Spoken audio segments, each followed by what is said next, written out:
पवन सिंह के ये पुराने होली के गाने कर रहे हैं ट्रेंड। जी हाँ दोस्तों, आपका स्वागत है मेरे चैनल ऑसम भोजपुरी पर। वीडियो को पूरा देखिएगा। वीडियो पसंद आए तो वीडियो को लाइक और चैनल को सब्सक्राइब कीजिएगा। दोस्तों, होली का त्यौहार आने में लगभग 1 महीने का समय रह गया है। ऐसे में भोजपुरी इंडस्ट्री में पवन सिंह के अलावा लगभग भोजपुरी के सभी कलाकारों का होली का गाना आना शुरू हो चुका है। अब देखने वाली बात तो यह होगी दोस्तों कि पवन सिंह का होली का गाना कब आना शुरू होता है।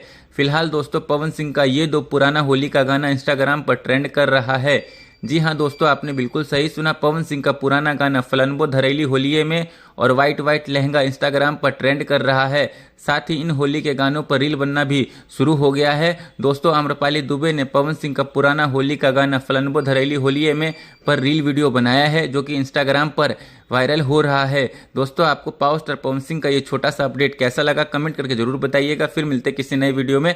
धन्यवाद।